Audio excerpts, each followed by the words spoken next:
అందరికీ నమస్కారం. ఈరోజు కథ Mrs perfect episode number 31. Friends, ఈ స్టోరీ ఈ రోజుతో కంప్లీట్ అవుతుంది. ఇంతవరకు ఈ స్టోరీని ఆదరించిన ప్రతి ఒక్కరికి మెనీ థ్యాంక్స్. అలాగే ఇంత మంచి స్టోరీ అందించిన రైటర్ గారికి కూడా చాలా థ్యాంక్స్. ఇక స్టోరీలోకి వెళ్దాం.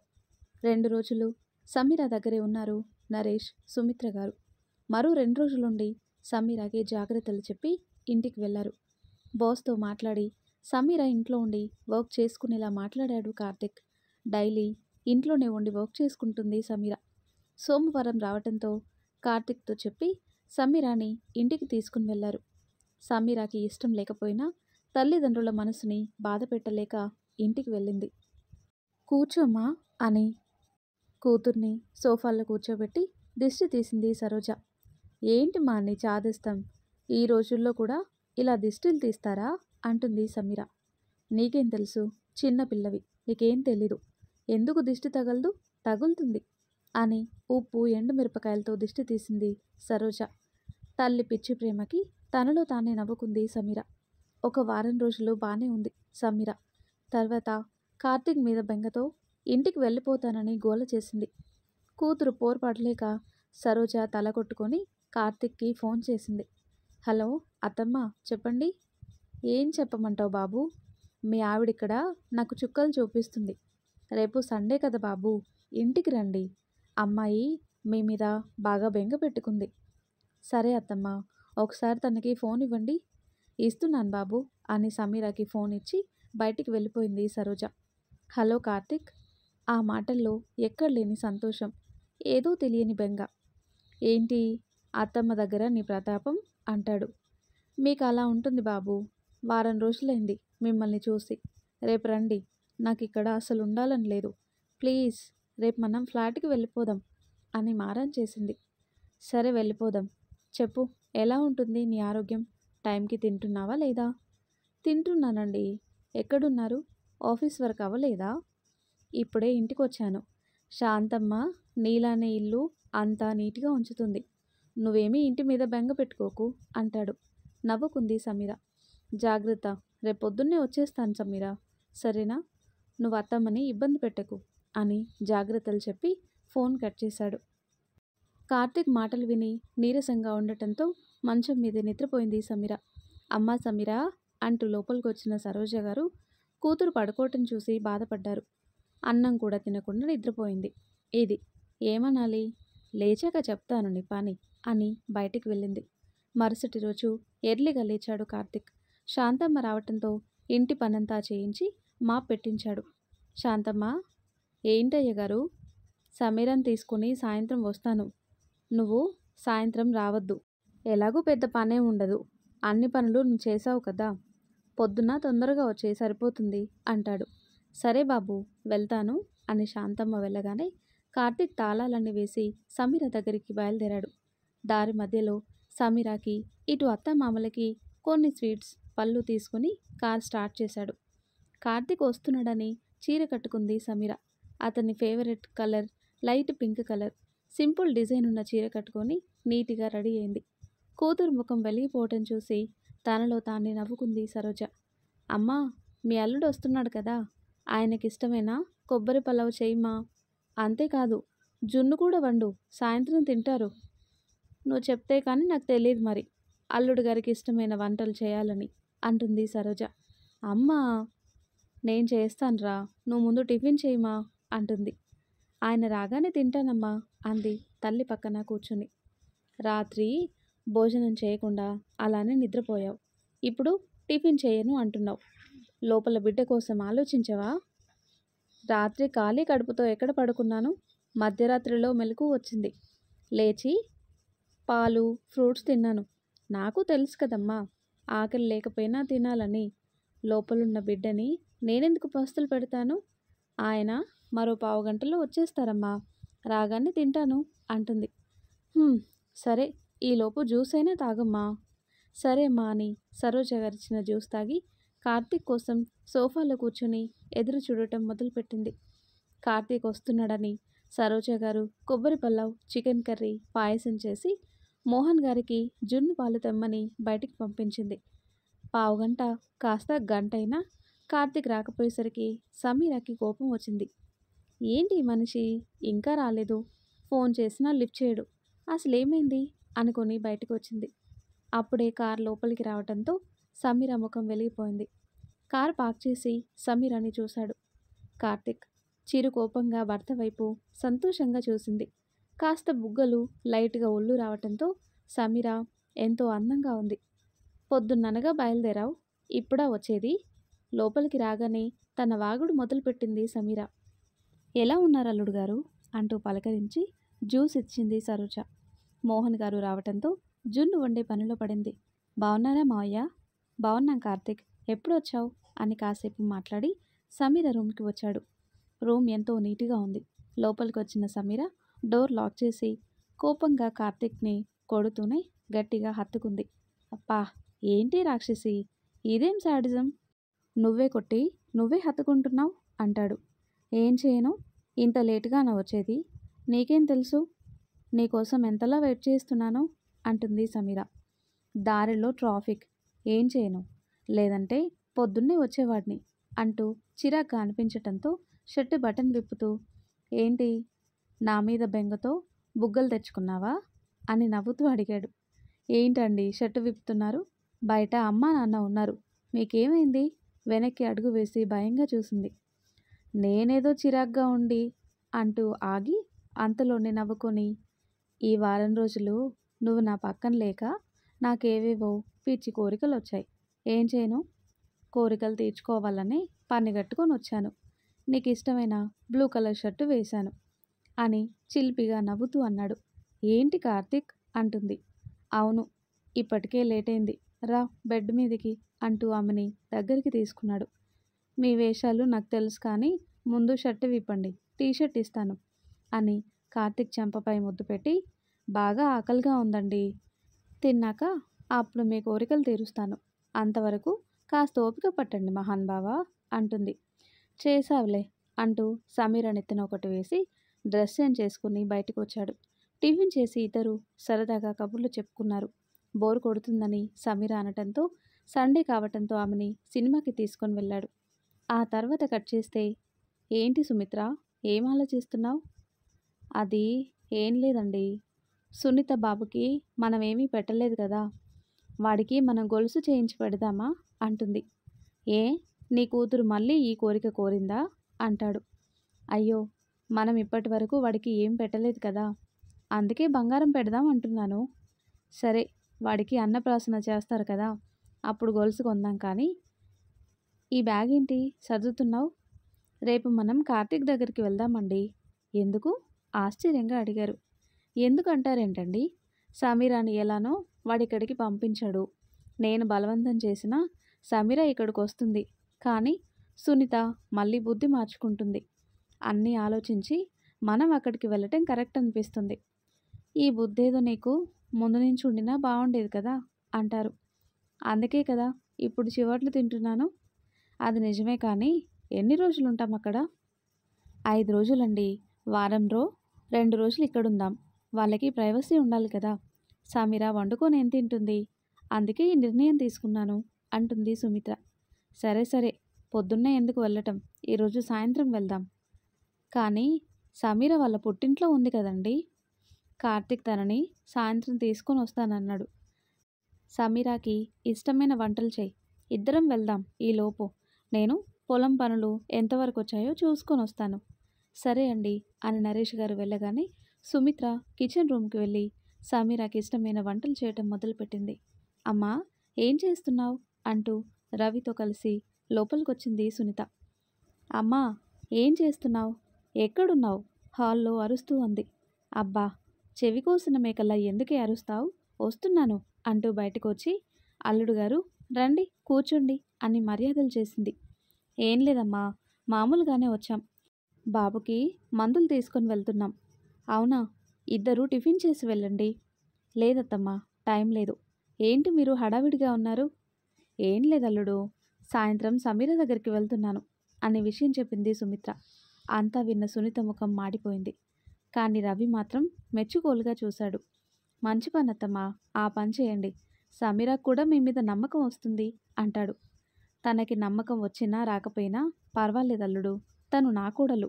ఇన్ని రోజులు తనని ఎంత బాధ పెట్టానో తలుచుకుంటేనే నా మీద నాకే కోపంగా ఉంది.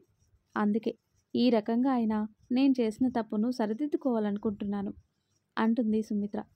ఇది నిజంగా మీకు మంచి అవకాశం అత్తమ్మా అంటాడు రవి. ఏంటమ్మా నువ్వు అని కోపంగా రవి వైపు చూసి, మీరు కూడా ఏంటండి మా అమ్మ మాటలకి వస్తాది పలుకుతున్నారు? మొన్న నలుగురిలో వాళ్ళమ్మ చేసిన ఘనకార్యం మర్చిపోయారా అంటుంది సునీత. ఆవిడ చేసింది ఘనకార్యం కాదు, బాధ తట్టుకోలేక అలా అడిగారు.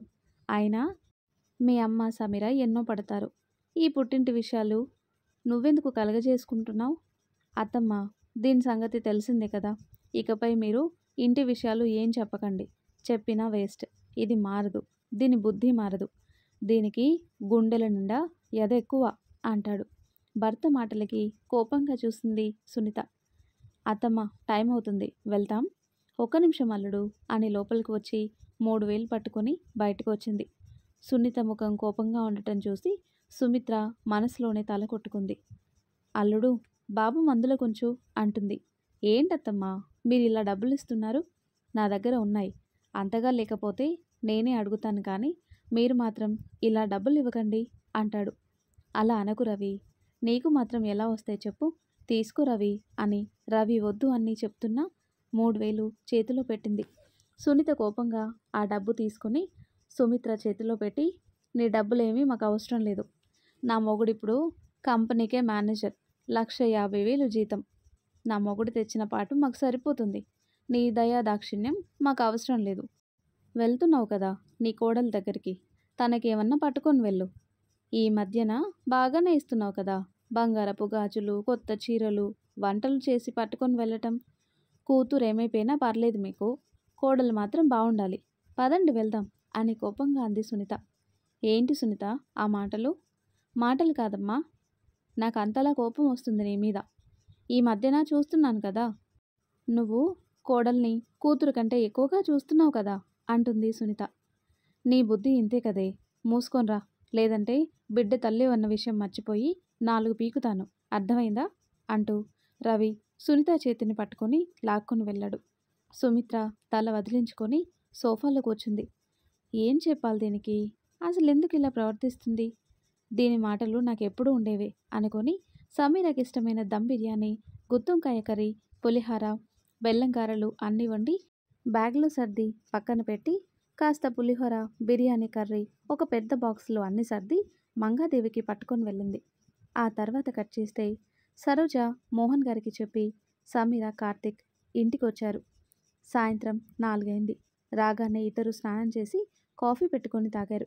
అబ్బా, ఇంటికొచ్చాక మనసు ప్రశాంతంగా ఉందండి అంటుంది సమీర.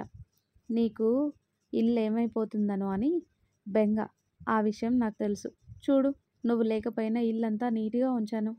శాంతమ్మ నిన్న అన్ని శుభ్రం చేసింది. సమీర చివరికి సీలింగ్లన్నీ క్లాత్తో తుడిచింది. నువ్విప్పుడు ఇంటి పనులు చేయాలని ఆరాటపడిపోకు అంటాడు కార్తిక్. నాకు తెలుసండి అని మూతి తిప్పుకుంది. ఇద్దరు చాలాసేపు కబుర్లు చెప్పుకున్నారు. సరే చెప్పండి, వంటేం చేయను? పెద్దగా ఏం పని పెట్టుకోకు సమీరా, టమాటా రైస్ చేసేయి, సరిపోతుంది. సరే అండి అని కిచెన్ రూమ్కి వెళ్తుంటే కాలింగ్ బెల్ మోగటంతో కార్తిక్ నేను చూస్తాను అని చెప్పి డోర్ ఓపెన్ చేశాడు.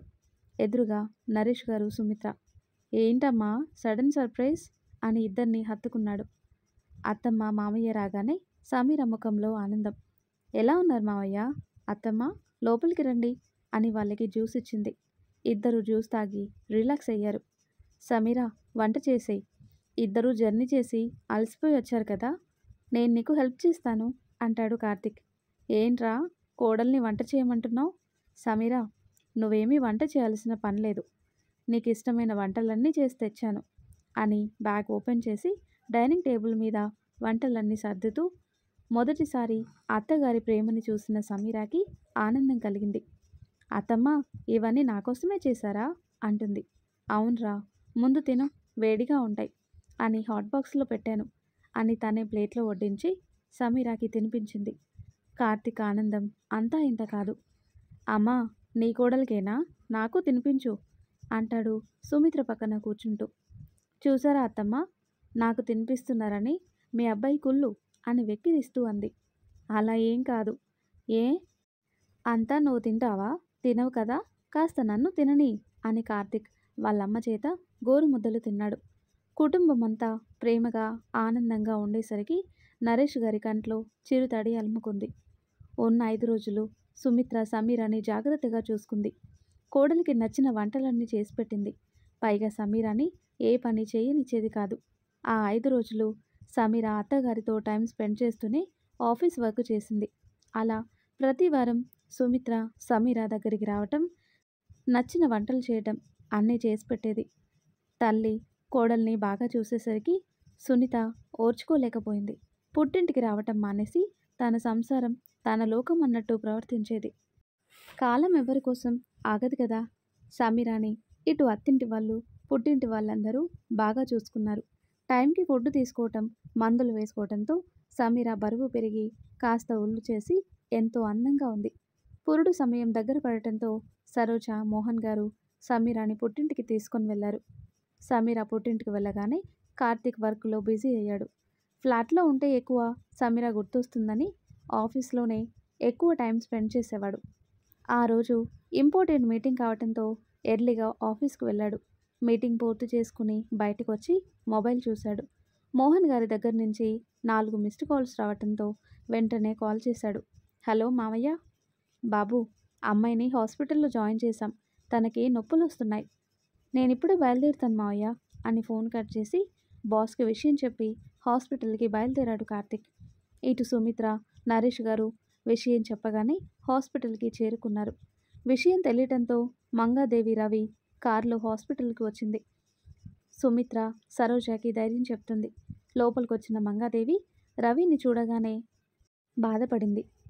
ఎందుకు సునీత, నీకు ఇంత స్వార్థం అని మనసులోనే అనుకుంది. ఏమన్నారత్తమ్మా డాక్టర్ గారు? నార్మల్ డెలివరీ అవుతుందంటున్నారు. కానీ సమీర నొప్పులు తట్టుకోలేకపోతుంది అమ్మా అంటూ టెన్షన్గా లోపలికొచ్చాడు కార్తిక్. ఎలా ఉంది సమీరాకి? కార్తిక్ నోటి నుంచి ఆ మాట రాగానే బేబీ ఏడుపు వినిపించటంతో అందరూ ఆశ్చర్యంగా డోర్ కేసి చూశారు. కార్తిక్ గుండె వేగం పెరిగింది. బాబునెత్తుకొని బయటికి వచ్చిన నర్స్ సుమిత్ర చేతిలో బాబుని పెట్టి, అబ్బాయి పుట్టాడు. ఒక అరగంటలో రూమ్కి షిఫ్ట్ చేస్తాం. ఈ మెడిసిన్ తీసుకోండి అని నర్సు వెళ్ళగానే సుమిత్ర ఏడుస్తూ బాబుని గుండెలకి హత్తుకుంది. నా బంగారు తండ్రి, ఎంత ముద్దుగా ఉన్నావురా అని బాబుని సరోజ చేతికిచ్చింది. సరోజ, మోహన్ల ఆనందం అంతా ఇంత కాదు. బాబుని చూసుకుని మురిసిపోయారు. కార్తిక్, బాబుకి ఎవరి పోలికలొచ్చాయో తెలుసా? నీవే అని బాబుని కార్తిక్ చేతిలో పెట్టారు. కంట్లో సుడులు తిరిగాయి కార్తిక్కి. ఏదో తెలియని అనుభూతిని తెలియకుండానే బాబుని గుండెలకి హత్తుకున్నాడు. అమ్మా చూడు, నా కొడుకు ఎంత అందంగా ఉన్నాడు. నాకన్నా కలర్ ఎక్కువ కదా అంటాడు. అవును నాన్న అని అందరూ సంతోషంలో మునిగారు. బావా, అక్క రాలేదా? సాయంత్రం వస్తుంది బావా. విహాన్కి జ్వరం కదా, అందుకే తనని తీసుకొని రాలేదు. అవునా, ఇప్పుడు ఎలా ఉంది బావా వాడికి? బానే ఉంది బావా అని ఒకరి తర్వాత ఒకరు బాబునెత్తుకొని ముద్దు చేశారు. సమీరని రూమ్కి షిఫ్ట్ చేయడంతో ఒక్కొక్కరు సమీర దగ్గరికి వచ్చారు. బాబు కోసం అందరూ చెప్తుంటే సమీర ఆనందం అంతా ఇంత కాదు. నీరసంగా నవ్వుతూ కార్తిక్ ఇంకా తన బిడ్డ కోసం చుట్టూ చూసింది. కార్తిక్ వస్తాడు ఉండు అని అందరూ బయటికి వెళ్ళగానే బాబునెత్తుకొని కార్తిక్ లోపలికొచ్చాడు. సమీరా, సమీరా, ఎంత పని చేసావే సమీరా, ఈ కార్తిక్ని తండ్రిని చేశావు. I love you my wifey అంటూ ఆమె పెదవుల్ని అందుకున్నాడు. కోపంగా కార్తిక్ నెత్తిన కొట్టింది సమీర. నుదుటన ముద్దు పెట్టి ఏంటి కొడుతున్నావు అంటాడు. మరి బాబుని చూపించు అని బాబుని చూపించాడు. నవ్వుతూ గుండెలకి హత్తుకుంది. కానీ సమీర కంట్లో తడి ఆగటం లేదు. ఏయ్ పిచ్చి, ఎందుకే ఏడుస్తున్నావు? మన బిడ్డే కదా అంటుంది. అవునరా, ఎలా ఉంది నీ ఆరోగ్యం? బానే ఉందండి. కడుపులో ఉన్నంతసేపు ఇబ్బంది పెట్టేశాడు అని బాబుని ముద్దు చేసి కార్తిక్ చేతిని పట్టుకుంది. ఇద్దరి దంపతుల ఆనందం అంతా ఇంత కాదు.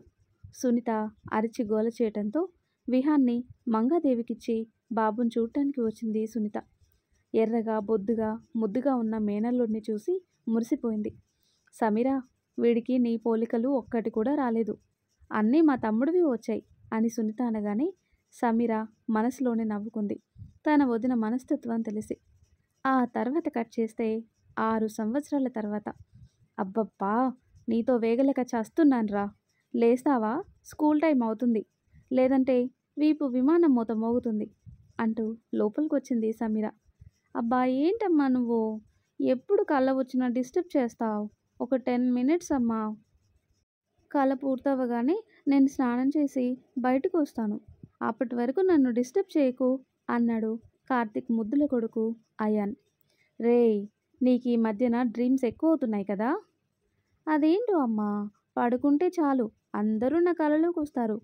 సునీతత్త ముక్కు చీదుకున్నట్టు, నానమ్మ ఏడుస్తూ తాతయ్య కాళ్ళు పట్టుకున్నట్టు, అమ్మమ్మ తాతయ్య నిన్ను గారాబం చేస్తున్నట్టు, ఇంకా డాడీ అంటూ ఆగి బుగ్గపై వేలు పెట్టుకొని ఆలోచిస్తున్నట్టు పోజ్ ఇచ్చాడు.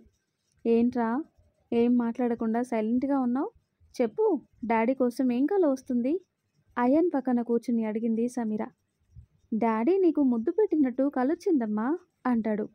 రే నిన్ను అని సమీర అనగానే అయాన్ నవ్వుతూ బెడ్ మీద ఉన్న టవల్ తీసుకొని వాష్రూమ్కి పరుగు తీశాడు. నవ్వాగలేదు సమీరకి. బెడ్ అంతా సర్ది అయాన్కి స్నానం చేయించి బయటికి తీసుకుని వచ్చింది. ఏంట్రా, ఇంత లేటుగా నా లేచేది? సారీ డాడీ, మెలకు రాలేదు. నైట్ అమ్మ తన ఆఫీస్ విషయాలు చెప్పి నా బుర్ర తినేసిందనుకో, అందుకే ఈరోజు ఇంత లేటు అని కార్తిక్ పెట్టిన ఇడ్లీ తింటూ భుజాలు ఎగరేశాడు. చూసారా కార్తిక్ ఎలా మాట్లాడుతున్నాడో? డాడీ నన్ను చిన్నప్పటి నుంచి చూస్తున్నారు కదమ్మా, ఇప్పుడేమైంది కొత్తగా చూడమంటున్నావు అని అమాయకంగా ముఖం పెట్టి అయాన్ అనేసరికి కార్తిక్కి నవ్వాగలేదు. నిన్ను ఇలా కాదురా, 2 వాతలు పెడితేనే కానీ నీ మాటలు తిన్నగా రావు అని సమీర కొట్టడానికి వస్తుంటే అయాన్ ఇల్లంతా పరుగు తీశాడు. వాడి వెనక సమీర పరుగెట్టలేక నీరసంతో సోఫాలో కూర్చుని, నా వల్ల కాదురా బాబు, నువ్వు నాకు చుక్కలు చూపిస్తున్నావు అంటుంది. స్టార్స్ ఎప్పుడు ఆకాశంలో ఉంటాయి కదమ్మా, నేను ఎలా స్టార్స్ చూపిస్తాను? చూపుడు వేలు చెంపపై పెట్టుకొని అడిగాడు. కార్తిక్ వస్తున్న నవ్వును ఆపుకుంటూ సమీర కేసి చూశాడు. చూపులతోనే కార్తిక్ని చంపేసేలా చూసింది. రేయ్, నీ స్కూల్ బస్ వచ్చే టైం అయింది. సాయంత్రం వస్తావు కదా, అప్పుడు అమ్మతో ఆడుకుందు సరేనా? సరే డాడీ, అమ్మా బాయ్. జాగ్రత్త నాన్న అని సమీర అయాన్కి ముద్దు పెట్టి బాయ్ చెప్పింది. అయాన్ని స్కూల్ బస్ ఎక్కించి లోపలికొచ్చాడు కార్తిక్. వంటగదిలో వర్క్ చేస్తుంది సమీర. కార్తిక్, నీకు టిఫిన్ పెట్టేనా? ఆఫీస్ టైం అవుతుంది కదా అని లంచ్ బాక్స్లు ఇద్దరికి పెట్టుకొని హ్యాండ్ వాష్ చేసుకుంది. శాంతమ్మ రావటంతో ఇల్లంతా మాఫ్ పెట్టమని చెప్పి కార్తిక్కి టిఫిన్ పెట్టి తను పెట్టుకుని తింది. రోజు ఇద్దరు ఆఫీస్కి వెళ్ళటం రావటం. సమీర 4 గంటలకి ఇంటికి వచ్చేస్తుంది అయాన్ కోసం. ఇద్దరు టిఫిన్ చేసి ఆఫీస్కి వెళ్ళారు. ఆఫీస్ టైం అవ్వగానే సమీర ఇంటికి వచ్చింది. అయాన్ రావటంతో స్నానం చేపించి వాడికి స్నాక్స్ పెట్టి హోంవర్క్ చేపించింది. అమ్మా, నిద్ర వస్తుంది, కాసేపు పడుకుంటాను అన్నాడు అయాన్. సరే పడుకో అంటుంది. అమ్మా, ఈరోజైనా చికెన్ కర్రీ వండమ్మా అంటాడు అయాన్. సరే వండుతాను, వెళ్ళి పడుకో అని కాఫీ పెట్టుకుంది. కార్తిక్ రావటంతో కప్పులో కాఫీ పోసి అతనికి ఇచ్చింది. ఎక్కడా నా యువరాజు, పడుకున్నాడా? అవునండి, చికెన్ కర్రీ వండమని ఆర్డర్ వేసి మరీ బజ్జున్నాడు. ఎంతైనా నా కొడుకు కదా, ఆ మాత్రం ఉండాలి. సరే, నీకో విషయం చెప్పాలి సమీరా. ఏంటండి? మీ సార్కి ప్రమోషన్ వచ్చింది, సాలరీ డబుల్ అయింది. పండుగ అని బోనస్గా 2 నెలల సాలరీ ఇచ్చారు బాస్ అని కార్తిక్ విషయం చెప్పగానే సమీర కార్తిక్ని హత్తుకొని కంగ్రాట్స్ అండి అంది. మరేమనుకున్నావు కార్తిక్ అంటే? ఏమని అనుకుంటాను, నా శ్రీవారు అనుకుంటాను. నాకు తెలుసండి, మీరేదైనా సాధించగలరు అంటుంది సమీర. లవ్ యూ మై సమ్మీ అంటూ ఆమె పెదవుల్ని అందుకునే లోపే, ఆపుతారా మీ వేషాలు అని కార్తిక్ నోటిపై చేవేసి, వాడు లేస్తే బాగోదండి అంటుంది. అబ్బా, వాడు కరెక్ట్గా 6 గంటలకు లేస్తాడు కదా, ప్లీజ్ నే. చెప్పిన మాట వినరు కదా, ఏ మాత్రం వాడు లేవాలి, అప్పుడు చెప్తాను మీ సంగతి. వద్దులే, ఎప్పుడు చూడు వాడినే బాగా చూసుకుంటావు, నన్ను అస్సలు పట్టించుకోవు నువ్వు అని కార్తిక్ తన రూమ్కి వెళ్ళగానే సమీర నవ్వుకుంది. ఈయన మారరు అనుకొని వంట చేసింది. అయాన్ లేవటంతో వాడికి ఫుడ్ పెట్టి టీవీ దగ్గర కూర్చోబెట్టి వర్క్ చేసుకుంది. టైం చూసింది. 8 అయింది. ఏంటి నా భోజనానికి రాలేదు అనుకుని రూమ్కొచ్చింది. కార్తిక్ నిద్రపోవటం చూసి కార్తిక్ అంటూ లోపలికొచ్చింది. అమ్మా నిద్రొస్తుంది, నన్ను జోకొట్టు అని అయాన్ పిలవటంతో కార్తిక్ సమీర వైపు కొరకొర చూసి అటువైపు తిరిగి పడుకున్నాడు. సమీర నవ్వుకొని అయాన్ని పడుకోబెట్టి కార్తిక్ రూమ్కి వచ్చింది. హలో శ్రీవారు, చంపుతా డిస్టర్బ్ చేశావంటే, పో బయటికి అన్నారు. కోపంగా కార్తిక్ టీషర్ట్ పట్టుకొని తన వైపుకు లాక్కొని, ఏంటి ఎక్కువ చేస్తున్నావు, 2 ఇవ్వనా అంటుంది. 2 కాదు 4 ఇవ్వు అంటాడు కార్తిక్. సరే ఇస్తాను అని ముద్దుగా కార్తిక్ చెంపపై కొట్టి అతని పెదవుల్ని అందుకుంది. నవ్వుతూ ఆమెని అల్లుకుపోయాడు కార్తిక్. అబ్బా వదలండి, ఆకలేస్తుంది, భోజనం చేయొద్దా? నాతో అరగంట ఉంటే చాలు, నీకు బోర్ కొట్టేస్తాను అంటాడు. అలా ఏం కాదు, ఆఫీస్ నుంచి అలసి వచ్చారు, కనీసం టైంకి ఫుడ్ తినాలి కదా, లేదంటే మీ ఆరోగ్యం ఏమవుతుంది? అయాన్ ఒక్కడే ఉన్నాడు కదా, వాడి కోసం ఆలోచించవా అంటాడు. ఏంటండి ఒక్కడే ఎందుకుంటాడు, మనం ఇప్పుడు వాడి దగ్గరే కదా పడుకునేది. నిన్ను అంటూ సమీర నెత్తిన ఒకటి వేసి, నీలాంటి జిరాక్స్ ఇంకొకరు, అదే పాప పుట్టిందనుకో చాలు, వాడింకా నీ జోలికి రాడు, చెల్లితో సరదాగా ఆడుకుంటాడు అంటాడు కార్తిక్. ఇస్తానండి, టైం పడుతుంది మరి, కాస్త కనికరించవే అంటాడు కార్తిక్. మిమ్మల్ని అంటూ కార్తిక్ ఎదపై పడుకొని, లాస్ట్ మంత్ డేట్ రాలేదు శ్రీవారు, ఈ మంత్ కూడా రాలేదు, ఆఫీస్ నుంచి రాగానే నేను టెస్ట్ చేసుకున్నాను అంటూ కార్తిక్ కళ్ళలోకి చూసింది. అప్పటికే కార్తిక్ ముఖంలో రంగులు మారాయి. ఏంటి నువ్వు చెప్తుంది?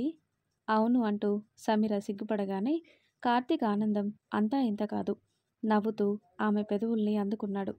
ఇంకా చాలండి, రండి భోజనం చేద్దాం అంటుంది సమీర. పద అని తనే స్వయంగా సమీరకి తినిపించాడు. ఇద్దరూ కబుర్లు చెప్పుకొని నిద్రపోయారు. మరుసటి రోజు సమీరాని హాస్పిటల్కి తీసుకొని వచ్చాడు కార్తిక్. డాక్టర్ సమీరాని చూసి ప్రెగ్నెంట్ అని చెప్పి టాబ్లెట్లు ఇచ్చింది. ఇంట్లో అందరికీ విషయం చెప్పారు. ఆ రోజు అందరూ ఇంటికి వచ్చి సమీరాకి విషెస్ చెప్పారు. ఈసారి సమీరాని పుట్టింటికి పంపించలేదు కార్తిక్. తనే సమీరాని జాగ్రత్తగా చూసుకున్నాడు. ఇటు సుమిత్ర, సరోజ ఇద్దరూ సమీరాకి 9 నెలలు నిండే వరకు ఫ్లాట్కి వచ్చి తోడుగా ఉండేవారు. ఆ తర్వాత కట్ చేస్తే, డాడీ అమ్మ ఏంటి ఇంకా బయటికి రాలేదు, నాకు తమ్ముడు పుడతాడా లేదంటే చెల్లి పుడుతుందా అమాయకంగా అడిగాడు అయాన్. అయాన్ మాటలకి అందరూ ముచ్చటగా చూశారు. తమ్ముడైనా చెల్లైనా సరే, ఎవరు పుట్టినా నువ్వు వాళ్ళని యాక్సెప్ట్ చేయాలి, సరేనా? సరే డాడీ అని అయాన్ అనగానే నర్సు పాపను తీసుకొని వచ్చి కార్తిక్ చేతిలో పెట్టింది. పాప అచ్చం సమీర్ అలానే ఉంది. ఎంతో అందంగా ముద్దుగా ఉండేసరికి పాపని అందరూ ఎత్తుకొని ముద్దు చేశారు. అయాన్ చెల్లిని ఎవరూ ముట్టుకోవద్దు అని ఒకటే గోల. కార్తిక్కి నవ్వాగలేదు. సమీరాని రూమ్కి షిఫ్ట్ చేయడంతో అందరూ పలకరించి బయటకు వచ్చారు. అయాన్ని తీసుకుని లోపలికి వెళ్ళాడు కార్తిక్. పాపని ముద్దు చేసి నవ్వుకుంది సమీర. ఎలా ఉందిరా ఆరోగ్యం అని ఆమె తల నిమురుతూ ప్రేమగా అడిగాడు. ఎలా ఉంది మా నీ ఆరోగ్యం? సేమ్ కార్తిక్లానే సమీర తల నిమురుతూ అడిగాడు అయాన్. వాడి చేష్టలకి ఇద్దరికీ నవ్వాగలేదు. నా బంగారు కొండ, చెల్లిని చూసావా ఎలా ఉంది? చాలా బాగుందమ్మా, ఇకపై చెల్లిని ఎవ్వరు ఎత్తుకోవద్దమ్మా, నేనే ఎత్తుకుంటాను. సరే అని వాడితో మాట్లాడుతూ కార్తిక్ వైపు చూసింది. ఏంటండి అలా చూస్తున్నారు? ఏం లేదు, లవ్ యూ అంటాడు. నిన్ను ఏంటి ఆ మాటలు? బాబున్నాడు కదా. అయాన్ అమ్మమ్మ పిలుస్తుంది చూడు. సరే అమ్మా అని వాడు బయటికి వెళ్ళగానే సమీర కోపంగా కార్తిక్ వైపు చూసింది. ఏంటి ఆ చూపు అంటూ ఎగాదిగా సమీరాని చూసి ఆమె పెదవులను అందుకొని గుండెలకి హత్తుకొని, లవ్ యూ బుజ్జి, పాప అచ్చం నీలానే ఉందిరా అంటాడు. థ్యాంక్స్ అండి అని చాలాసేపు కార్తిక్ గుండెల్లో ఒదిగిపోయింది.